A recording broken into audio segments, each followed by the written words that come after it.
In post-World War I Germany, teenage boys began vanishing around the train stations of Hanover. Most were runaways, homeless kids, or young drifters no one would immediately miss.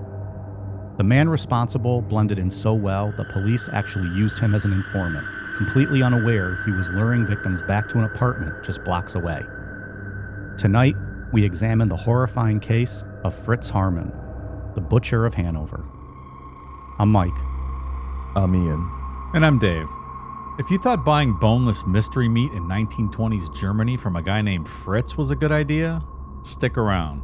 Turns out, the mystery likely wasn't the type of meat, but which missing kid from last week you were eating. This is Necronomipod.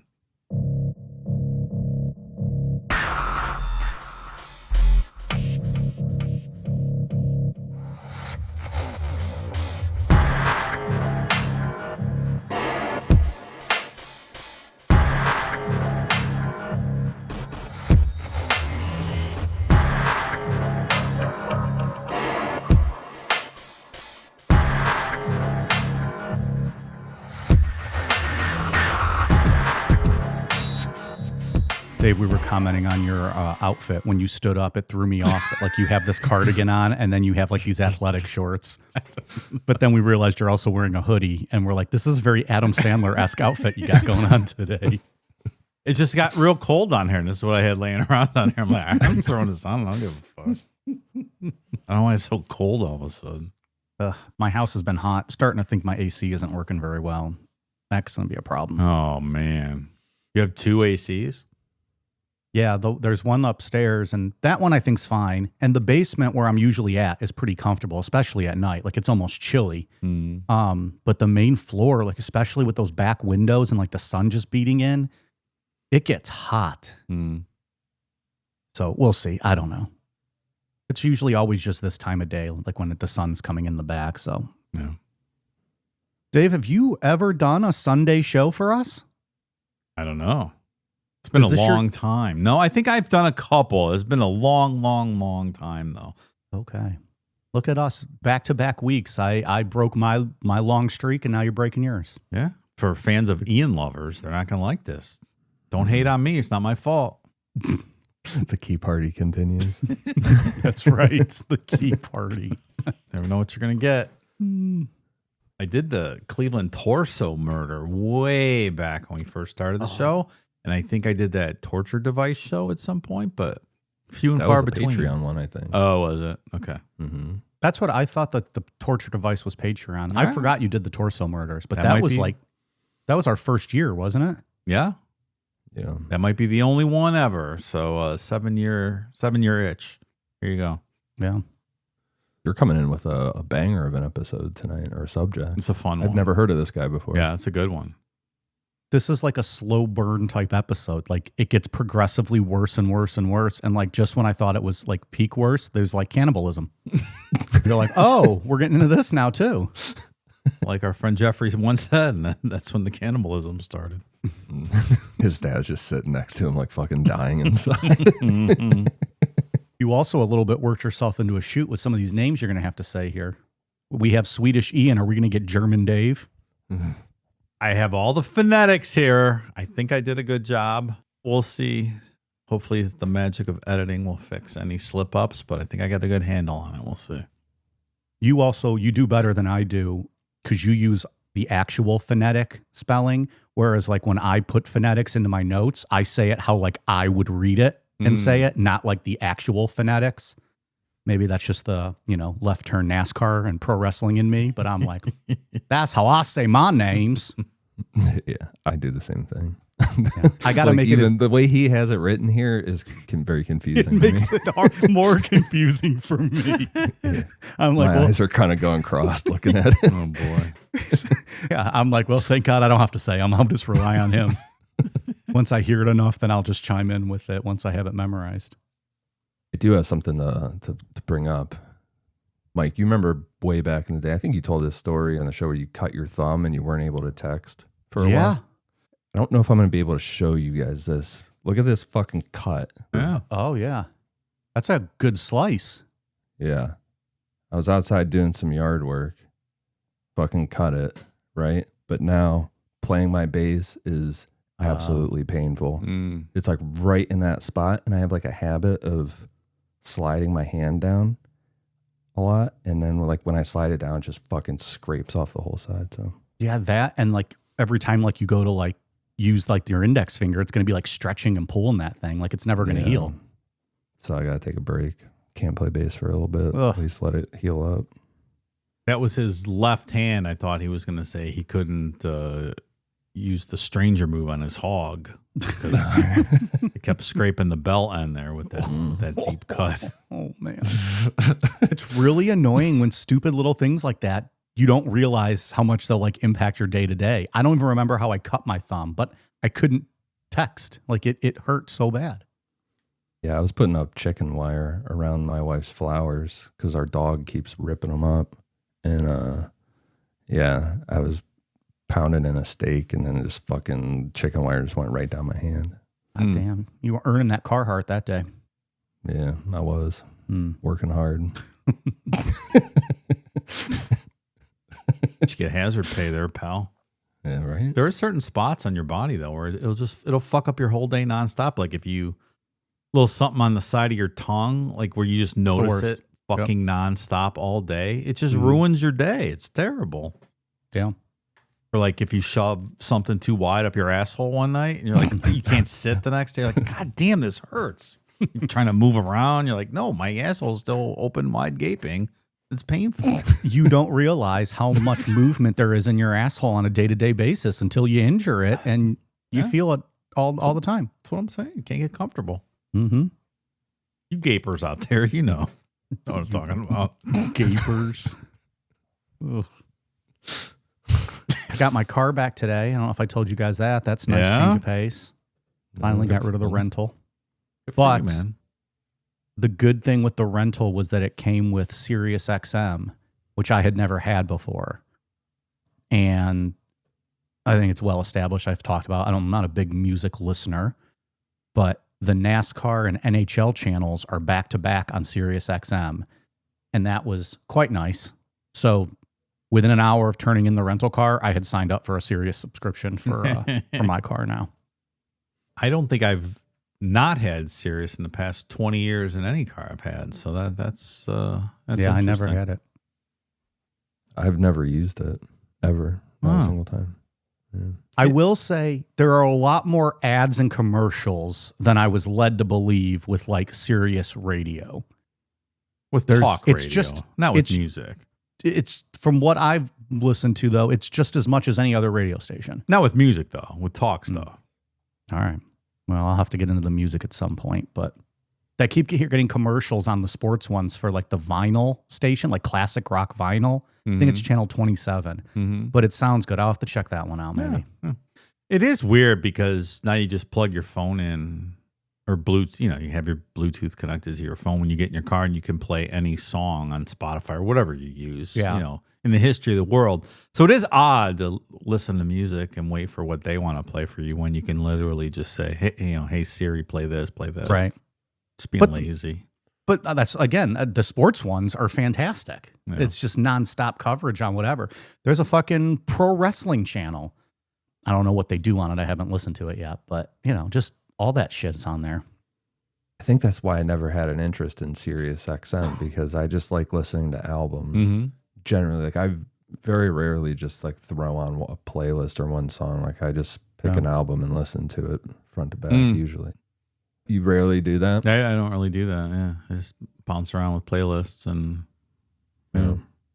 I'm the exact opposite of you, Ian. Kind of like Dave. Like, there's very few bands that I've heard a full album of, like ever. Really? I'm more of just like, I like that song, I'll add it to my playlist. Oh, I like this song, I'll add it to my playlist.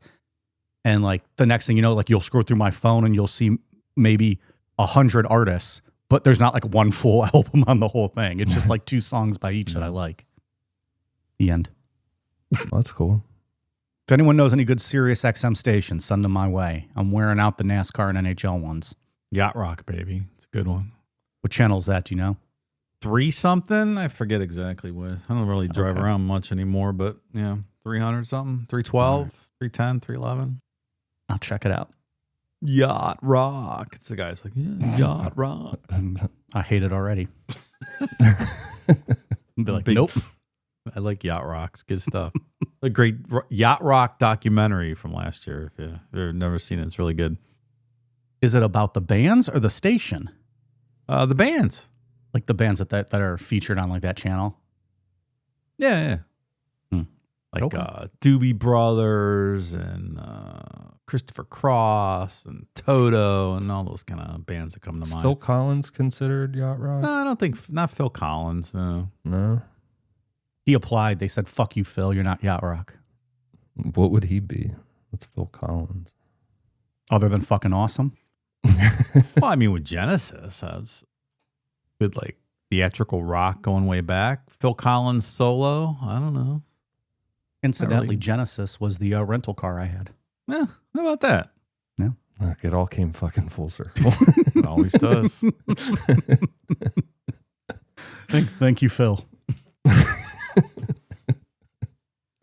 All right. Well, that's enough about us old men and our Sirius XM radios.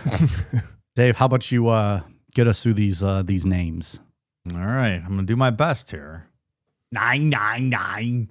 I say we do it all one take. No That's it? redos like Ian does sometimes.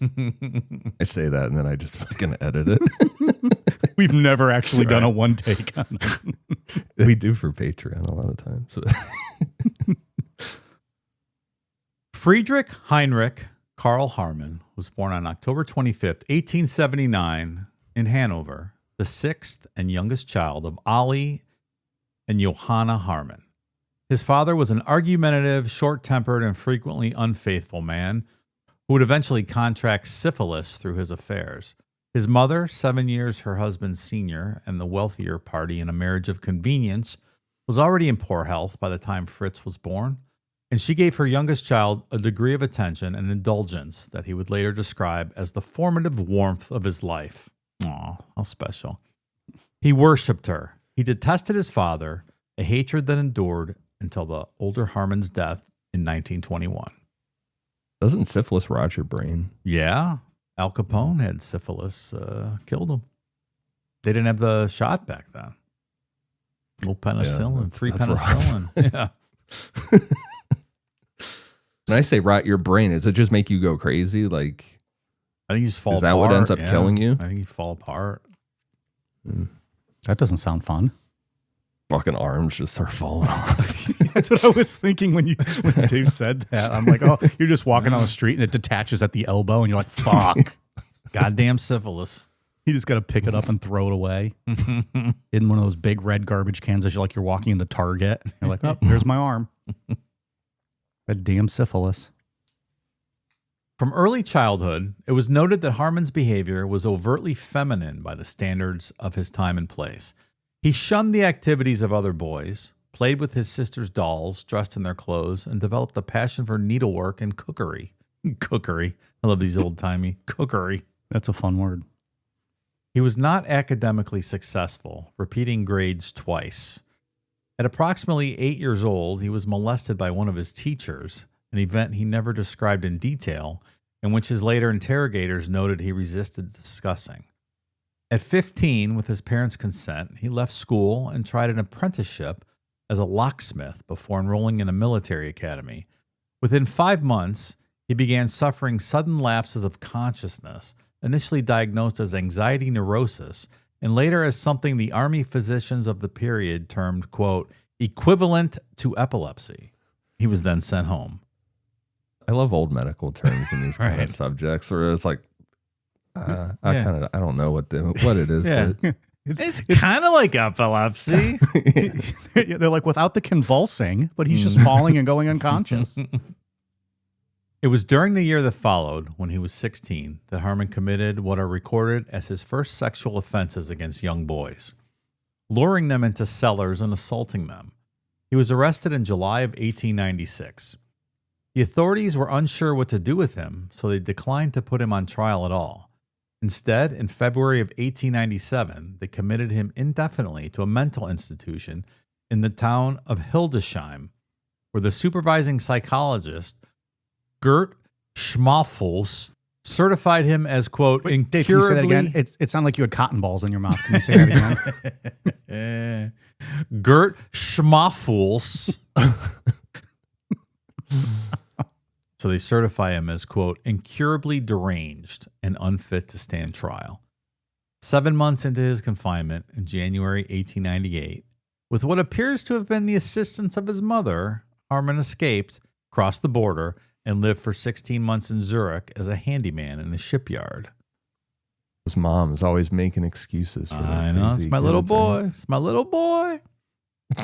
Never mind the fact that he was sexually assaulting boys. It's a side quest, pal. Yeah. and again with these diagnoses. It's quite the side Yeah, quest. that's right. You like those side quests too, though. Bring him young. Oh, Jesus. Are we labeling Ian as incurably deranged? You said that, not me, pal. I mean, if we're just going to make up terms and throw them at people. That's another thing. Like, it's kind of like back in the day where they would call people morons and stuff, like scientifically. Like, that's kind of... He's a What's your moron. diagnosis, Doc? He's a moron. Okay, works for me. He returned to Hanover in 1899, became engaged to a woman named Erna Lervert, who soon became pregnant by him. And in October 1900, he was conscripted into the army for a second tour of service. This one went better. He was, for roughly a year, regarded as an exemplary soldier and a competent marksman, and he later described this period of time as the happiest of his life. But the collapses soon returned, and in October 1901, he was hospitalized for over 4 months, and in July 1902, he was discharged from the Army with a medical diagnosis the records describe as, quote, probable dementia precox. They're like, he probably has it. That's probably what that means. The discharge came with a monthly pension of 21 gold marks. Haarmann would continue collecting his pension until the night he was arrested for murder.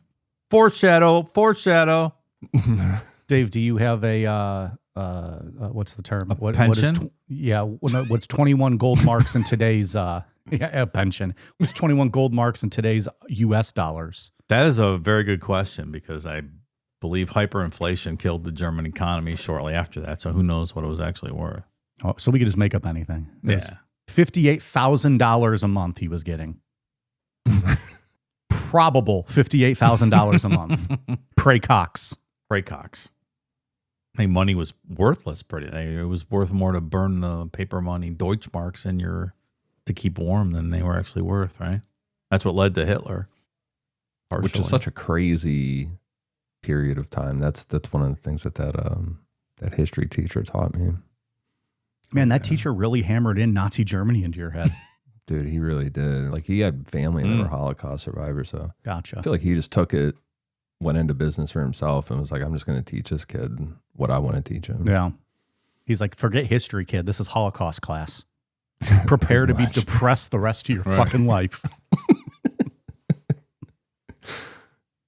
But yeah, I don't even know what that I couldn't even imagine what that would be like to be like in a state where you would have to, you're better off burning your money than actually having it. Yeah. It's crazy. Erna ended the engagement in 1904 after he accused her of an affair with a student.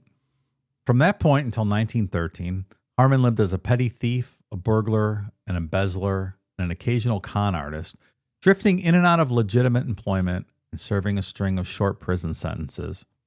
In late 1913, after a more substantial police investigation, he was sentenced to 5 years of hard time for a series of burglaries and frauds. He served most of his sentence, but in the spring of 1918, he was a free man again on the prowl. The Germany that Haarmann returned to in 1918 was disintegrating. The war had emptied the country of working-age men, the economy was in collapse, and the central train stations of every major city had become gathering points for displaced veterans, runaways, and unemployed teenagers with nowhere else to go. The largest such station in northern Germany was Hanover Central. Haarmann moved into a single room at 27 Sellerstrasse, a few blocks away, and within weeks had established himself as a low-level fence, buying stolen goods from criminals at the station and reselling them through his own contacts. I like that word, fence. Low-level fence. You like that? I guess so. Were you ever a fence, taking in stolen goods, selling them on the market? I don't believe so. Can't remember. You had such a storied criminal history. Yeah. I don't know if I ever got into petty fencing. His arrangement with the Hanover police developed organically out of his work. The local detectives knew him already as a known criminal and a known homosexual, homosexuality being illegal under the German Empire and the early Weimar Republic. And Haarmann recognized quickly that he could redirect police attention from himself by offering information about other criminals at the station. He developed a particular scheme. He would offer to fence or store stolen property, tip the police as to when and where, and they would conduct a raid in which both the original thief and Haarmann himself would be arrested, the latter to preserve his cover. Then he would be quietly released. Over time, this evolved into a more or less formal informant relationship. By 1919, Haarmann was effectively patrolling Hanover Central on behalf of the police, performing citizens' arrests for offenses such as traveling on forged documents and acting in the manner of an officer of the law. To many of the runaway boys who passed through the station, he was simply Detective Haarmann. He's a rat. He's the one acting in a manner of the officer of the law, fucker. This is the craziest part of this story. Yeah, right. Or one of the craziest things. Like this is, we've never really talked about this before. We've talked about guys, they always want to be a cop. They pretend to be cops and they, try to get hired as one and fail. We've never talked, I don't think, about somebody successfully getting there. Yeah, he worked his way in. And man, that would make the boys trust him way more too, right? That really bumps up that level. Yeah. So this was the disguise that made his crimes possible. When a teenage runaway arrived at Hanover Central with no money and no destination, and was approached by a familiar-looking older man with the apparent authority of a plainclothes detective who offered him food, a place to sleep, or a small job, there was no obvious reason for the boy to refuse. Haarmann's first identified victim was a 17-year-old runaway named Friedel Rotha, last seen with him in late September 1918. Under pressure from Rotha's family, the police actually searched Haarmann's apartment in October. They discovered him in the middle of sexually assaulting a half-dressed 13-year-old boy. Bring him young. Are you agreeing with the... No. Sorry. I apologize. That was out of line. They charged him with the assault of that child, sentenced him to 9 months in prison, and concluded their inquiry into the disappearance of Friedel Rotha. Haarmann would later confess that at the moment the police were searching the apartment, the kid's severed head had been hidden behind the stove, wrapped in newspaper. He would also confess to having buried Rotha's remaining dismembered remains in Stockmeyer Cemetery. Years later, he was reported to have laughed about the appropriateness of the location. Burying someone in the cemetery, yeah, so appropriate. So did the cops just see him molesting this kid and they're like, oh, that's the kid we're looking for. Charge him with molestation. We found the kid. Good work, everybody. I think what they found him doing superseded what, the family asking to look for the missing kid. They did a cursory search of the apartment, didn't pull the stove out and find the severed head or any additional evidence. They're like, all right, we're just going to bust this kid for this. Or bust this guy for assaulting the kid, yeah. And then just close the case on the missing kid. Yeah, that other kid's not here, but this kid is. You want to search further? 999. No, good work today. We locked somebody up. This counts. 9 months seems pretty short. Yeah. For raping a 13-year-old boy? Yeah, I don't know. A little bit. We just said homosexuality was illegal. Then, if that's illegal, why are we letting this dude do this kind of shit? Homosexuality is much more illegal than raping a little boy.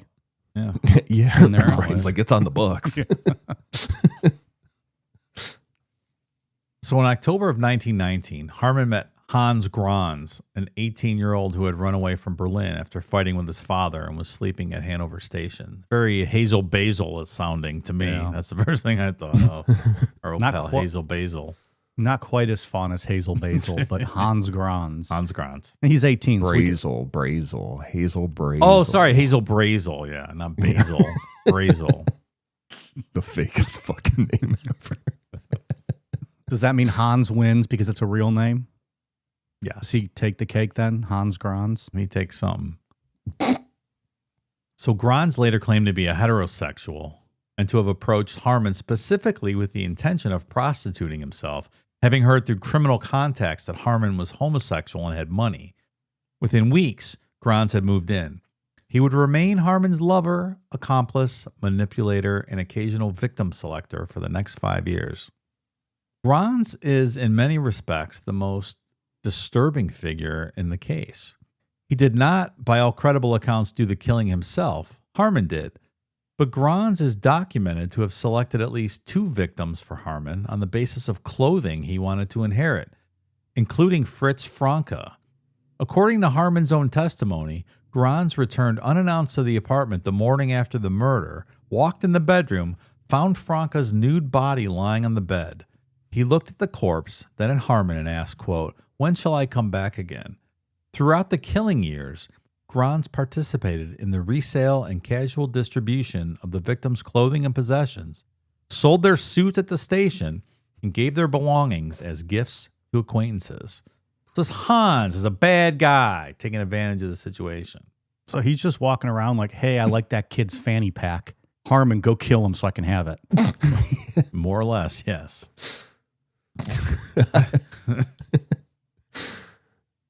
On March 17th, 1922, a 17-year-old Hanover youth named Hans Keimes was reported missing. Keimes's nude, bound body was found in a canal on May 6th. He had been strangled, but his body bore none of the dismemberment characteristics of Haarmann's confirmed later murders. Lodged in Keimes's throat was a distinctive handkerchief bearing the name of Hans Grans. Weird. Prior to the body's discovery, Haarmann had visited the boy's parents to offer his services in locating their son and had separately informed police he believed Grans was responsible. Grans, however, was in police custody at the time of Keimes's disappearance. The leading historical interpretation, which the surviving trial materials support, is that Haarmann had murdered Keimes specifically in order to frame Grans for his death, an act of retribution for a prior incident in which Grans had ransacked his apartment and stolen his pension payment for the month. So not always the greatest of relationships here with these two. Well, he's stealing $58,000, his monthly pension check, as we established earlier. Bought a half a loaf of bread. Yeah.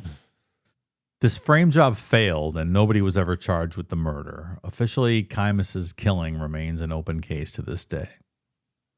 The killings then followed a recognizable pattern. Haarmann met his victims at the station, runaways, vagrants, occasionally young male prostitutes, ranging in age from 10 to 22, but predominantly mid to late teens.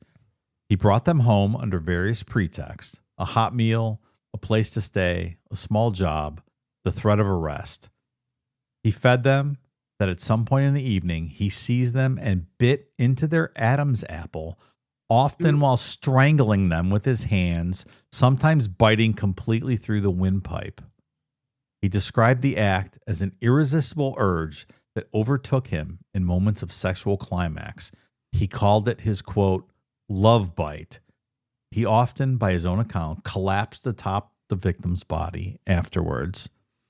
Remember how I said earlier that this story just gets progressively worse? Well, step 1 was raping kids. Step 2 now is eating their Adam's apple out of their throat.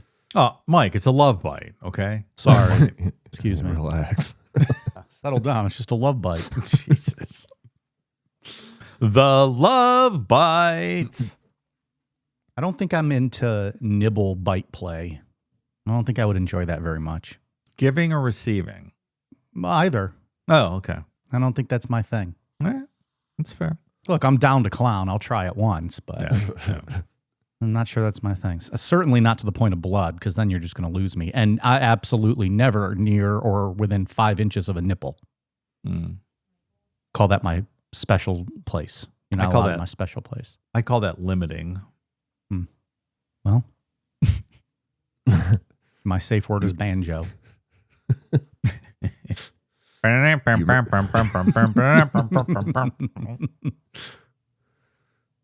So while his move was interchangeable, the victims, however, were not. Among the youngest was Friedrich Obeling, who was 10 years old and playing truant from school the day of his death, May 26, 1924. Haarmann killed him on the same day he killed a 17-year-old traveling salesman named Fritz Wittig. A 17-year-old traveling salesman. Wait, what the fuck's he selling? Yeah, right? The two murders were carried out within roughly a 24-hour span in the same apartment, requiring two complete dismemberment processes performed back-to-back. Heinz Brinkman was 13, last seen by witnesses standing alone in the entrance to Hanover Central Station at 11 o'clock at night on October 27, 1923, after missing the last train home. Ernst Ehrenberg, also 13, lived in the apartment building next door to Haarmann's at 2 Rotaraya and was the son of one of Haarmann's neighbors. He disappeared on June 25, 1923, while running an errand for his father. His school cap and braces were found in Haarmann's apartment a year later. The boy's father had been sleeping, eating, and going about his ordinary life in the apartment immediately adjacent to the one in which his son was killed. That's a mind fuck. Yeah. Are we to believe he ripped the braces off the kid's teeth, either before or after the rape and murder? My guess would be is he was, we'll hear about later, is he took the head apart and probably he was pounding it knocked apart. the teeth out, and that would be a byproduct of removing the teeth. Yeah. So we don't believe he took the braces out with his own teeth, as I had once fantasized about with that hot lady at the orthodontist office, who was jokingly supposed to take my braces out or change them with her teeth, and it would have been an awesome experience for me. I don't think that's probably what happened. Have we found that young lady yet so we can get her on the show and talk to her? Wouldn't even know where to start. And that was so long ago that I don't want to know what she looks like now, because in my mind, she was just a perfect little thing back then. Well, I want so much to teach me, Dave. She had so much to teach me. I want to ask her if her fingers in the mouth of a young Mike Namapod made her cream her orthodontist uniform back in the day. Or I guess hygienist uniform back in the day.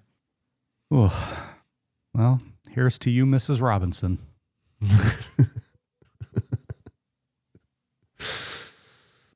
Dismemberment was the part of the work Haarmann claimed to find distasteful. To fortify himself, he poured a cup of strong black coffee. Not a triple bourbon, not strong black cup coffee. of black coffee. Yeah, that's great. That'll take the edge off. I'm on my second martini tonight. I haven't eaten today. So I have a little bit of a buzz here. I feel like I could dismember someone right now better than if I only had a cup of black coffee. Look, all we're asking for you to do tonight is just to get a clean read of the notes, pal. Well, you don't have to dismember anybody yet. I'm doing my best. The body was placed on the floor of the apartment with a cloth over the face. He began by removing the intestines into a bucket, using towels in the abdominal cavity to absorb the blood. He broke the ribs by cutting between them and pushing until the shoulder bones gave way. The heart, lungs, and kidneys went into the same bucket. The limbs were severed and the flesh pared from them with a kitchen knife.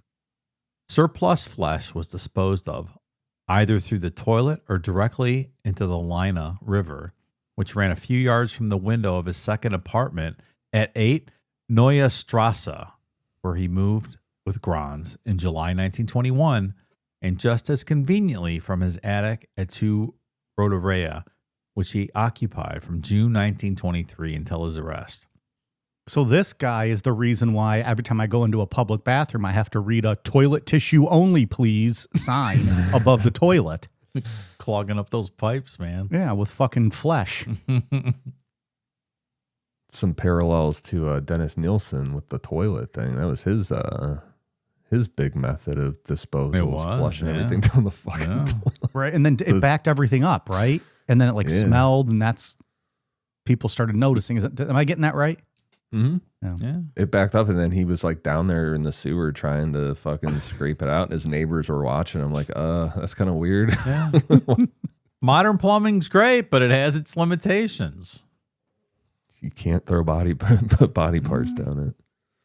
Also, don't throw grease down your sink. It's not good. It's not good. No, that's a bad idea. That's good advice, Mike. Thank you. Yeah. It's the one true realistic thing I'll say all show. The rest is going to be tomfoolery.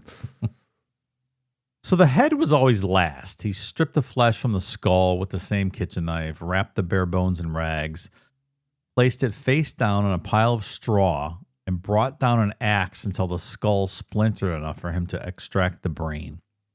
He carried what remained, which was bone fragments, viscera, brain, to the river under cover of night. He said the process took roughly 2 days per body. That's a lot of work we're dealing with here, man. In 2 days, meaning he's going to bed midway through this process. Yeah, he's like, I'm going to finish tomorrow. I think it was Dahmer who said that the dismemberment was way harder than he thought it was going to be. I'm sure it is, right? That's not easy to do. Fuck. Yeah, you got to like crack through fucking sturdy ass bones and stuff. That's not for me. But then, like, just putting up with it. I'm glad it shouldn't be. Especially after you just said you were ready to dismember someone. Yeah. I'm too lazy to do that. Are you kidding me? All that work? Fuck. No. The clothing and personal possessions were sold at the station, given to Hans Grans. I keep wanting to say Hazel Brazel, but it's Hans Grans, presented as gifts to neighbors and landladies, or kept by Haarmann for his own use. The yellow overcoat of a 19-year-old victim named Hans Zonenfeld was an item Haarmann was seen wearing around Hanover in the weeks following the killing. So that's not great. Bright yellow raincoat. Yeah, that's inconspicuous. Yeah. Several items recovered in the post-arrest searches were determined to have been worn by more than one victim, meaning that a young man arriving at Haarmann's apartment for what he believed to be a meal or a job was, sometimes wearing the coat or shirt of the previous young man Haarmann had killed in the same room. Among the items eventually cataloged from the apartment, only about 100 could later be traced to identified victims. The other 300 belonged to people who were never identified at all. And then there was the meat. That's what she said. Sounds like an Arby's commercial. We have the meats. Get Ving Rhames in here to read this. Fuck yeah, man. He'd tear this shit up. Reading about some kid getting his throat ripped out. Ving Rhames narrating it. I think we're on to something. Can we start paying voice actors to come in and start reading these notes for us? We just react to them? Throughout 1922, 1923, and 1924, Fritz Haarmann was known throughout his immediate neighborhood and the local black market as a reliable supplier of cheap contraband meat. It was always boneless, always diced, often ground, frequently sold as pork, and occasionally as horse meat. When asked where he obtained it, he claimed it came from a butcher named, quote, Carl, though the biographical details of Carl varied depending on which buyer he was talking to. Haarmann's landlady, Elizabeth Engel, testified at his trial that she had on multiple occasions watched him boil meat in her kitchen, strain the fat into bottles, and prepare sausages in casings he claimed were sheep intestines. In April 1924, her family fell ill after eating those sausages. Two of Hans Grans' female friends came to the apartment on another occasion and discovered what they believed to be a human mouth, a tongue and palate, boiling in a soup kettle on the stove. They were able to identify it as human by their later trial testimony because the upper teeth were still visibly intact in the boiling water. They took it to the Hanover police, who informed them that it was more likely a pig snout, because pig snout and human's mouth look exactly the same, right? Did So are we to believe they took the mouth out of the boiling pot and took it to the police, or they just took their story to the police? From what I saw, they took the human mouth, the palate, to the police. And they're like, it's a pig snout. Cop's like, hey, you fucking idiots. That's a pig. Get out of here. Fucking throw it in the garbage. Yeah. Get that filth out of my face. A lot of this stuff is, hearsay over the years and triple hand. So we'll see. We won't see. We're unsure. The story is way better if they take it to the cop, and the cop's like, fuck you. It's a pig snout. And the cop's eating a donut. He's like, yep. 999 pig snout. He's like, I'm a pig. You think I don't recognize a snout? Oh my God. We can say that he sucks at his job. This guy's like hitting like a greatest hits now. Oh yeah. Getting into the food. That's what I'm saying. Potential selling of food. Oh yeah. Also, when we took a break, I was thinking there's a lot of parallels here to Dean Coral and he was the candy man, right? and Wayne Tinley. Remember they was it Wayne Tinley? Wayne. I think his name was Wayne. Wayne something. Yeah. But like the same area where there was all these drifter boys in and out, and Wayne was the kind of the Hans Grans of it. Yeah. Wayne Brady, I think so you're looking for. Wayne Brady. From Whose Line Is It Anyway fame. Remember that clip from him on the Chappelle show? And that's what I was just thinking of. Is anytime I hear his name, So it's the great. first thing I think of. I don't think I've seen that. Oh, it's so funny. Elmer Wayne Henley. Henley. Yeah. Mike, you got to watch that skit. It's like Training Day with Denzel Washington, but it's Chappelle is like Ethan Hawke and Wayne Brady is. All right. I'll have to find that because that sounds like something that'd be right up my alley. It is so funny. Because you think he's going to be like normal Wayne Brady, and then he starts talking about choking bitches and stuff.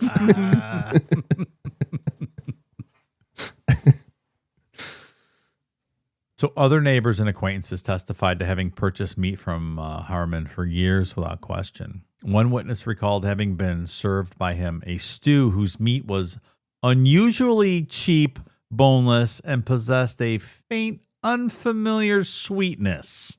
Whether Haarmann sold human flesh as a black market meat was never legally established. A medical examiner testified at the trial that the meat recovered from his apartment at the time of his arrest was not human. The case for trafficking rests entirely on circumstantial evidence. The cheap boneless meat business, the boiling kettle, the failure to ever produce this butcher named Carl, the sickened landlady, the sweet stew, on and on. The case has nevertheless become an inseparable part of the historical record, and most modern accounts treat the allegation as more probable than not. Is human flesh supposed to be sweeter? Have we discussed that? I always thought it tasted almost bacony. In your personal experience, or from from written records? from what you heard? I can't remember what true crime book this came from, but somewhere over the years, one of the books I read described the smell of a dead body as having a kind of sweet smell to it that is just super nauseating. The smell of the rotting flesh is very nauseating. I think I told this story when I went to Europe, like back just after college. It was a World War II trip, and one of the museums over in England had like a trench that you could walk through, like almost like a real life World War II trench. And it was like explosions and strobe lighting, like bombs going off. But they put in the scent of rotting flesh because that's like what it was. People were experiencing. It was absolutely disgusting, sickening. And I think I do remember it almost having a sweet, but like nauseating scent. Yeah. I also don't like the smell of burning like hair. Like if someone like gets their arm hair like burned or something, whatever. That's gross too. Yeah. I was at a wedding once, and they had candles on the tables, and the head table was over by like the dance floor, and a bridesmaid was dancing and caught her hair on fire. Oh, yeah. Oh, damn. Like not like terrible, but just enough that like the entire hall smelled like burning, human hair. Yeah, that's an awful smell. So I just went to the bar and drank more. It was open bar. Back in the day when I had super long hair, I was all drunk and tried to light a cigarette, or did light a cigarette over a gas stove, but ended up fucking catching part of my hair on fire in the process. Jesus. I was super drunk. I was going to say that's probably after a couple Smirnoff Ices at least. Yeah. So it's worth noting, by way of measuring the scale of the Hanover police's failure during these years, that in 1923 alone, the city recorded close to 600 missing teenage boys and young men. Fritz Haarmann patrolled Hanover Central Station for the entire period. I just have the feeling that the scale and the vastness of this, or even to this day, we're underestimating. I agree. And it's like Dean Coral. It's like the perfect hunting ground for someone like him. You know, because he didn't kill all 600 of those missing guys. A lot of them probably drifted in and out and stuff, but you would never be able to figure out who was who. That's it. Exactly. So on May 17th, 1924, 2 children playing near the banks of the Lina discovered a human skull. The medical examiner determined it to have belonged to a young male between 18 and 20 years of age. The Hanover police, uncertain what to make of the find, initially theorized that the skull had been discarded by grave robbers, planted as a tasteless prank by medical students, or floated downriver from the town of Alfeld, where there had been a recent typhoid outbreak. They're like, we don't want these corpses here. We're going to send them downriver to Hanover. That's an interesting part of history, like the medical doctors and stuff, grave robbing to practice medicine when medicine was frowned upon. There was no corpses available. Yeah. I did Dave's Lost Story, patreon.com/Necronomipod, about the riots that happened when people discovered that the medical school in New York City was secretly grave robbing for their medical program.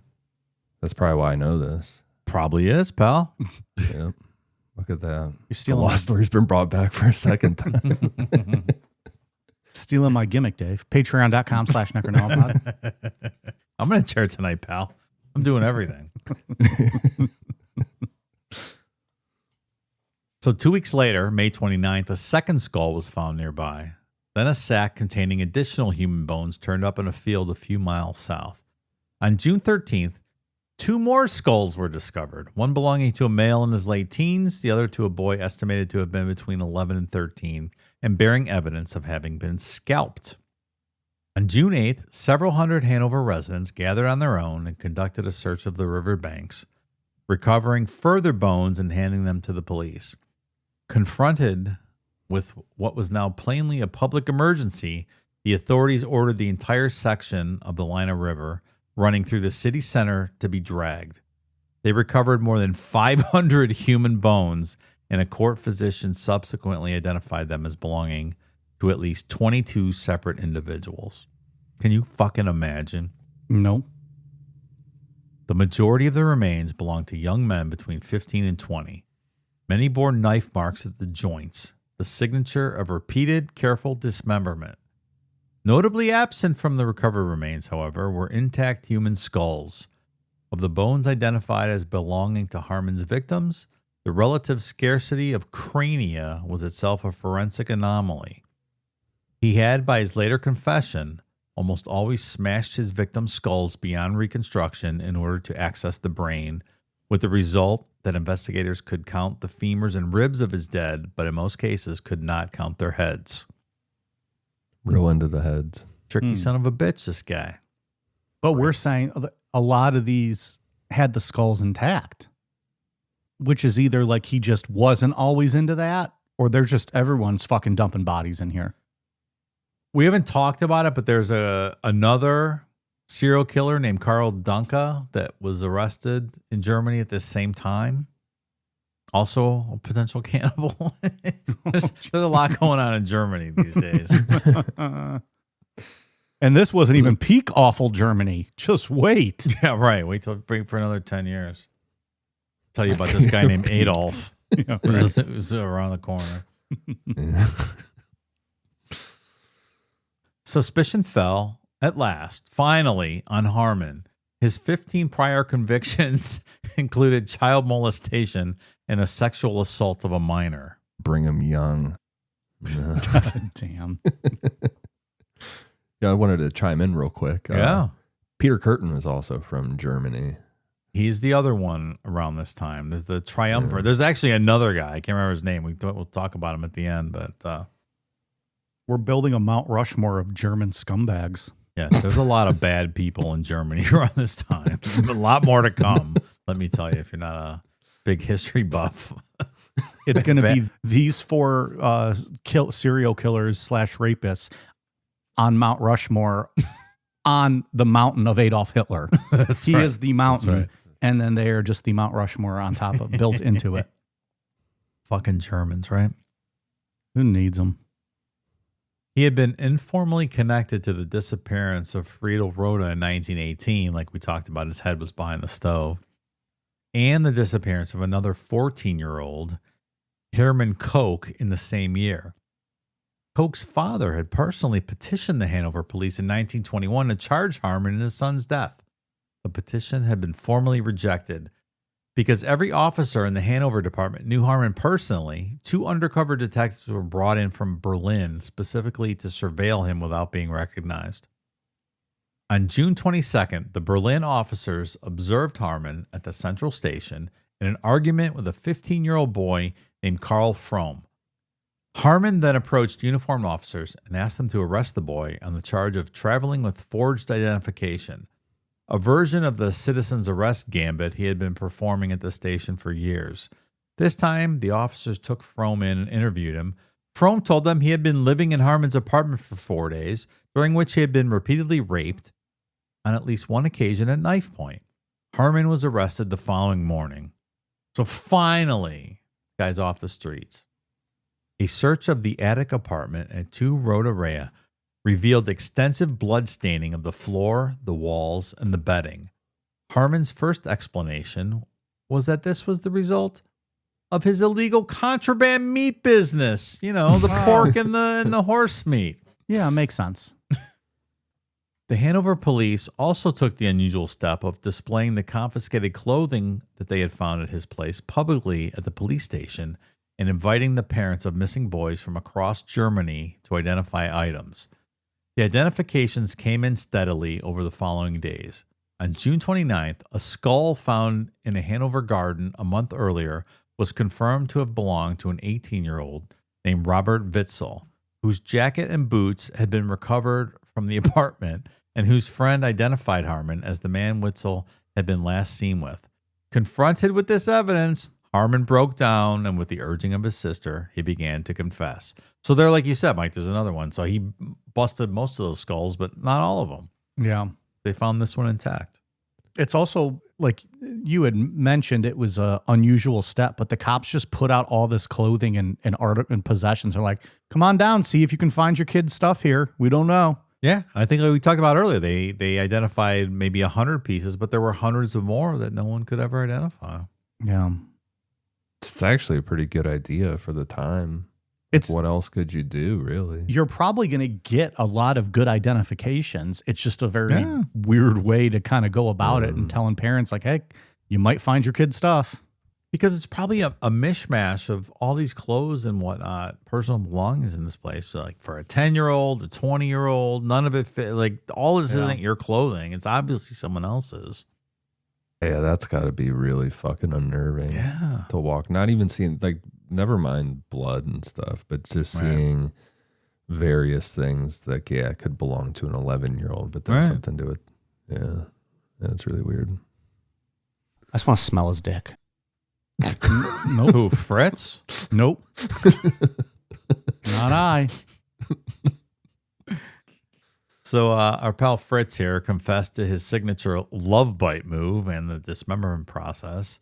He named victims and described their final hours. He claimed Hans Grans had urged him to kill at least 2 of the boys in order to obtain their clothing. When investigators asked him to estimate his total number of victims, he answered, quote, somewhere between 50 and 70. The charges, when the prosecution finalized them, totaled 27. The trial of Fritz Haarmann and Hans Grans opened in Hanover on December 4th, 1924. It was the first major modern media event in German legal history, not to be the last, and was covered extensively by the international press and was described by one newspaper of the period as, quote, the most revolting case in German criminal history. I got news for you. In about 15 years, you're going to have some more. You're never going to believe it, but wait, we got something to tell you. Haarmann conducted his own defense because, of course, he did. Every time. Every time. The judge initially permitted the public into the courtroom, but barred them by the third day of proceedings as the testimony became too graphic to be heard openly. 190 witnesses testified across the trial's 2-week span. Of the 27 murders charged, Haarmann conceded 14 outright. The remaining 13 he claimed to be uncertain about. Presented with photographs of victims, his usual reply was that he could not recognize the face. Presented with possessions belonging to those same victims, found in his own apartment, he would shrug and remark that he had, quote, probably killed him. Or in one notable instance, quote, charge it to me. It's all right with me. Like he's picking up a fucking bar tab. Yeah. What a guy. Yeah, just give me that one. Among the physical exhibits introduced were 285 sections of skeletal remains recovered from the Lina River, the bucket Haarmann had used to transport viscera, and the blood-stained camp bed on which most of the killings had been committed. Acquaintances and former neighbors testified to having purchased meat from him. The landlady described the kettle and the sausages. 2 former tenants reported that in the spring of 1924, they had quietly followed Haarmann from his apartment one night and watched him discard a heavy sack into the Lina River. People out there doing cop work, following him. They were suspicious. Nosy ass Karens is what it is. If you find out that you were fed human meat at one point, like this landlady presumably was, do you get sick when you hear that news? Or are you like, that's fucked up, but I guess I didn't know it, so it's okay, I guess. I don't you know think, what I mean? Yeah, I don't think I would physically get sick. I think I would just probably not be hungry for quite a while.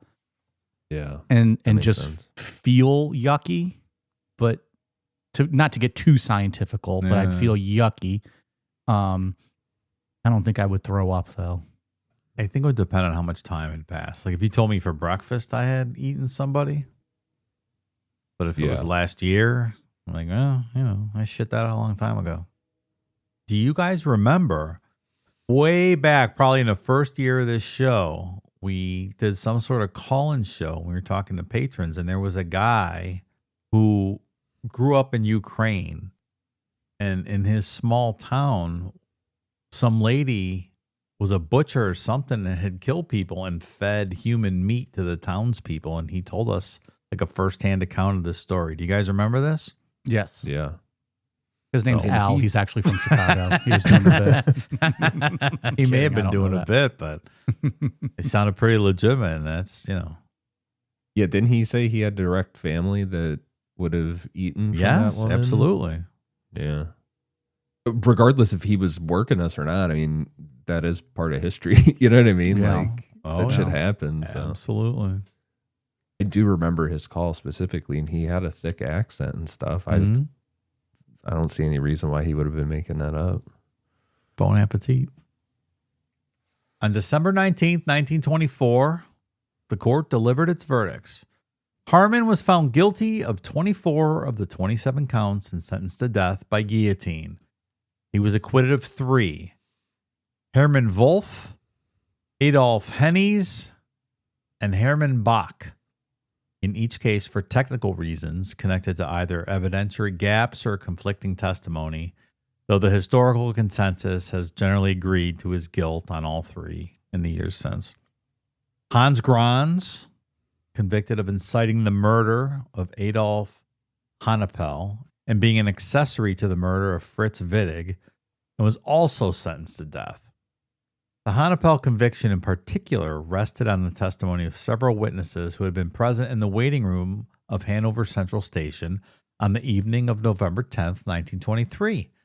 They described seeing Adolf Hanover, a 17-year-old apprentice carpenter from Dusseldorf, sitting alone on a trunk in the station and seeing Hans Grans in Haarmann's company physically point at the boy before the two men approached him together. Hannibal walked out of the station with them. He was never seen again. So there's example of Hans Grans deciding who should be killed. Haarmann accepted his sentence without appeal. Quote, I accept the verdict fully and freely, he told the court. I shall go to the decapitating block joyfully and happily. In writing around the same time, he produced the following statement, which has become one of the more often quoted documents in the case file. Quote, condemn me to death. I ask only for justice. I am not mad. Make it short. Make it soon. Deliver me from this life, which is a torment. I will not petition for mercy, nor will I appeal.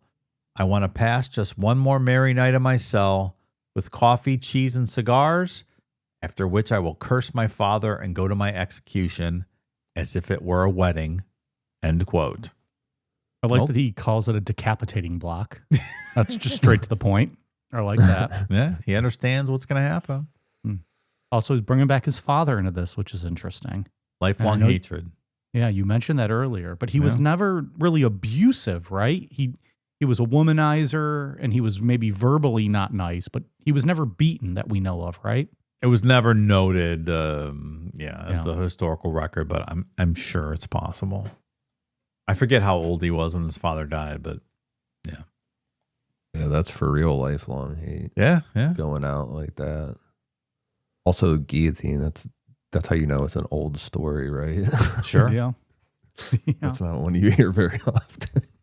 We did a whole bonus show, patreon.com/necronomipod, on last meals, coffee, cheese, and a cigar. I'm not ranking that one very high. If you swap out the coffee with like a bourbon, now we're talking. Maybe the coffee takes him back to his what he needed to dismember people. Yeah, well, I'm sure for him it worked. I'm just saying, if I'm ranking it, that's a lower grade for me. Cigar's nice. Yeah, I've never been a big cigar guy. If I had to pick, like if I was handed that, I would just skip the cheese. Like I like cheese, but that doesn't go with those two things. Just the coffee and the cigar you want? Yeah, I could do those two. And that cheese binds you up a little bit, so you don't shit your pants when your head gets chopped off. That's true. You got to be thinking ahead about that stuff, right? Die with some humility. Remember that guy we talked about in the guy that was decapitated in France? Around, maybe it was way before this, but when they picked his head up and smacked him in the face and like he reacted to it consciousness, It sounds fun. You know, you like to think the guillotine is all that old, but I believe the last guillotine execution was in 1977. Really? Not that long ago. Wow. There's an interesting story out there. You can read like a journalist who was with the guy during his last day or whatever and wrote an account of it for some French magazine. It's interesting. Yeah, I was going to say that certainly that sounds like a Europe thing. They're going to let that go up until the 1970s. Yeah. Yeah, I was thinking like, damn, we're doing that here in the United States in the 70s. That's pretty crazy. Well, wouldn't be surprised. Until recently, that was the last time being shot, executed. Firing squad was here. Gary Gilmore in Utah. And I think it was 76, 77. That was the last time that was used in this country. We've brought it back in various states since then, but it's a good way to go, right? Sometimes the lethal injection seems almost more inhumane than like the firing squad or some of this other stuff. Absolutely. It's horrible. Goes awry many times. Yeah. Like, you know, I'm not for any of it, but if we're going to do it, let's at least do it as quick as possible. And, you know, you hear them suffering for multiple minutes and twitching and, you know, all kinds of bullshit. If you're going to do it, just get it done. I still like to think that they have like the apple on their head or in their mouth when they're shooting at them. Maybe that's just an old Three Stooges thing, but in my mind, firing squad, that'd be my only request. Be like, no last meal. Just when they shoot me, put an apple on my head. Apple on my head. Whoever hits that wins a little prize. Wins like a Cracker Jack prize. William Tell over here. So Fritz Haarmann was beheaded by guillotine in the courtyard of Hanover Prison at 6 o'clock in the morning on April 15th, 1925. He was 45 years old. His executioner was a man named Karl Grupla. As was the German tradition of the period, Haarmann was informed of his execution date only the evening before. His final requests were modest, like we said, Brazilian coffee, an expensive cigar, and the company of his pastor. So maybe not even the cheese. Cigar and Brazilian coffee, like you said, Ian. There you go, Ian. He came to his senses and got rid of the cheese. There's no sense in the cheese. It doesn't fit at all. I didn't know you were so anti-cheese. I like cheese. No, I like cheese a lot. It just doesn't flow at all with that, with a cigar and coffee. He just wants something to nibble on maybe while he was, sitting there all night. According to the limited number of accounts permitted by the prison administration, his composure was uneven on the walk to the apparatus, but his last spoken words were recorded as, quote, "I am guilty, gentlemen, but hard though it may be, I want to die as a man," followed just before he placed his head on the block by, quote, "I repent, but I do not fear death." The number of people Fritz actually killed will never be established. 24 convictions, 27 charges, and his own conflicting estimates of 30 to 40 and then 50 to 70 describe a range rather than, an actual fixed total of deaths. Of the 400 items of clothing found in his apartment, 300 were never matched to identified individuals. Whether those items came from victims from his black market trade in stolen clothing or from some overlap of the two is lost to history. The same is true of the human meat selling question. I think he probably was selling human meat, if you asked me. It sounded like it, right? I mean, enough people said that the meat was weird. Yeah.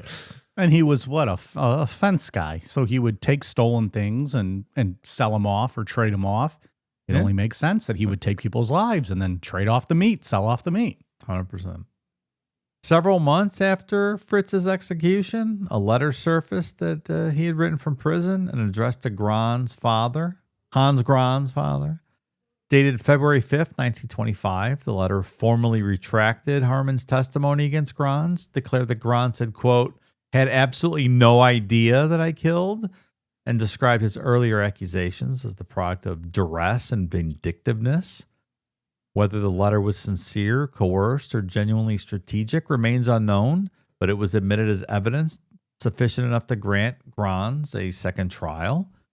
In January 1926, his death sentence was reduced to 2 concurrent 12-year prison terms.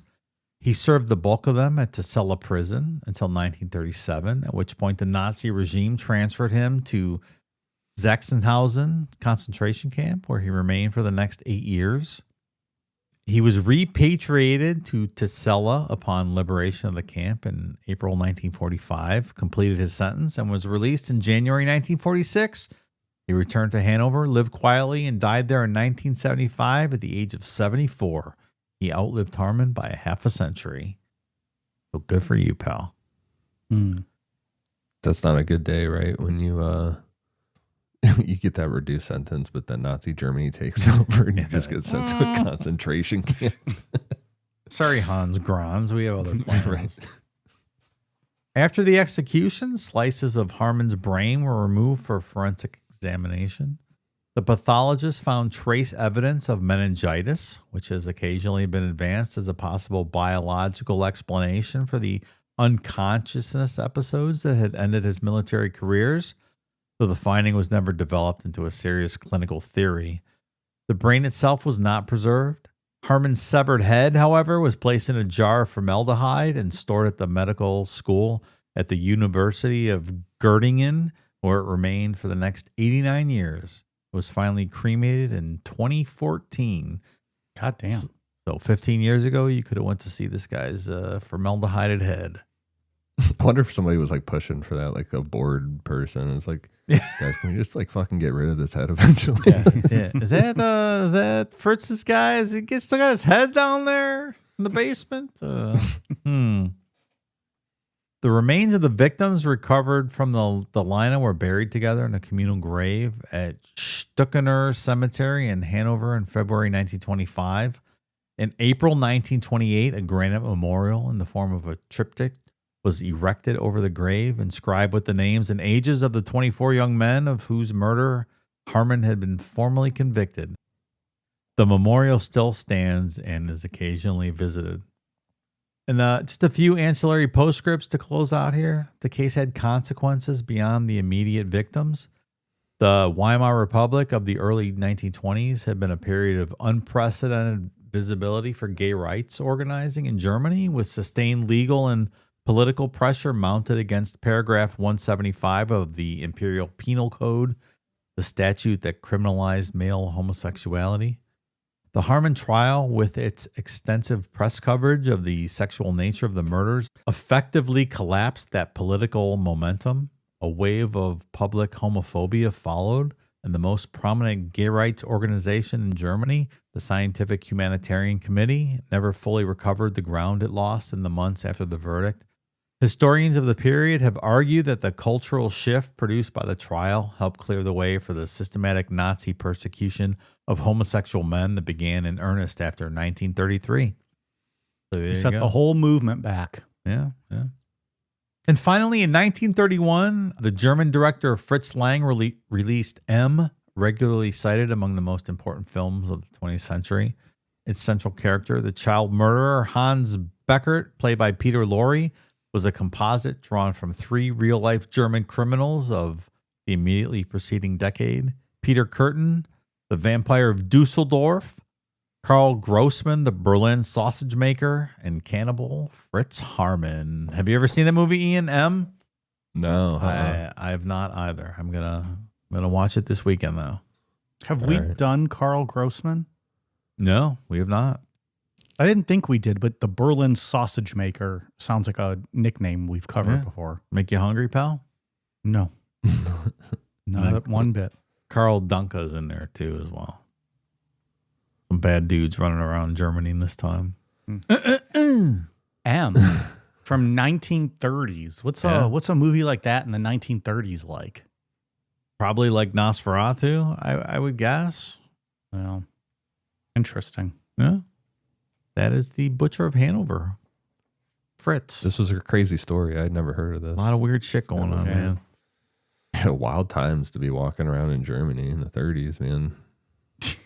You don't know if you're going to get put in a camp or if you're going to get just chopped up and fed to other people.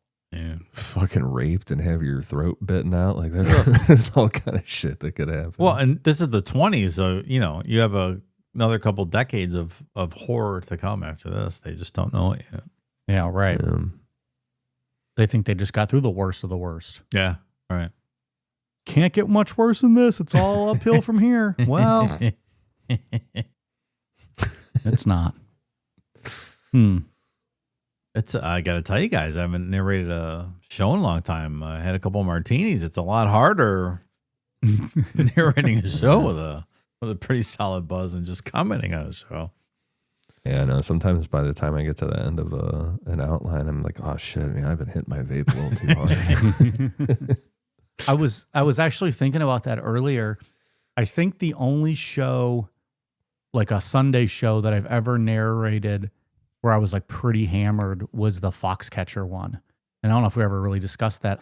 I had been out like drinking that day with like a friend that I hadn't seen in a while and was like drinking Stone Cold Steve Austin IPAs and then was like, oh fuck, I still got to narrate tonight. And then came in and, did your best to suck it up. But I was, probably slurring a bit on that one. Yeah. So if I can't, by the power of editing, cut some of those slurs, sorry. I think you did fine. I think you're being a little hard on yourself. You did all right. Yeah. All right, good.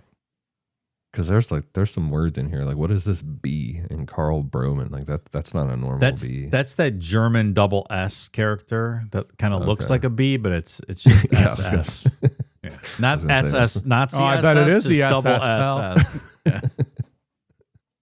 Well, okay, Dave. Anything else you found on this topic we should touch on? Cover any fun facts? Anything else? No, man. I think maybe we'll do the Berlin sausage maker. Some point in the future too, because you've piqued my interest with that moniker. Yeah, just that love bite's horrifying, I meant to say this earlier, and then was waiting until we got to the trial. There's got to be tons of bodies not attributed to him, right? Like it was 27. He estimated maybe up to 70. I would probably argue maybe even more than that. Like he killed a lot of fucking kids.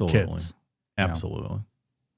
Just like flick yourself in the Adam's apple like that. Like no, just flicking yourself. It's not pleasant. That shit hurts. Can you imagine someone biting it out?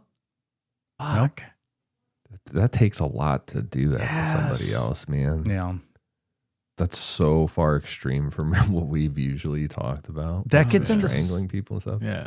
That gets into something really different almost. Like unless maybe it was a sexual thing for him and like it turned him on. But like that's something completely different than we've ever talked about. Remember when Rick did that in The Walking Dead? No. Yeah, obviously I did. I remember that entire season. That was a wild scene. To who? I don't remember that. There was those like hillbillies that stopped them when they were like trying to travel somewhere, and they like tied Carl up, and they were like acting like they were gonna like rape him, like they were talking real weird, and Rick just fucking tackled the dude and bit his throat out. All right, nice. Yeah, that's what I thought. Good for you, Rick. Yeah, Rick. Love bite. Let's go, Rick. I've been getting a lot of Sopranos clips on Instagram recently, like recommended to me. Yeah, it's making me almost want to do a rewatch, but I'm doing my 57th rewatch of Curb Your Enthusiasm, so I got to finish that first. I'm in season 4. But Ian, you watched Sopranos, right? Or did you not? Yeah. I couldn't remember. I watched it twice. Did you? Through. Mm-hmm. I feel like the second time I'll like it even more because I feel like there's probably a lot you miss the first time you watch it. I would agree with that. So I want to watch that again. Watch The Wire, man. Oh, you do say that. That. Yeah. That's the show to watch. Is that on HBO? Yeah. And what's in like one sentence? What is that? That's like a police detective show? It's the drug trade in inner city Baltimore. Okay. Yeah, From the you've dealer's mentioned that angle, show quite a bit. From the cops angle, it's awesome. All right. The Wire. I've been watching an old show called Banshee, I think from like 2013. I don't know how many seasons there are. I'm not trying to do any spoilers, but it's really good so far. I love it.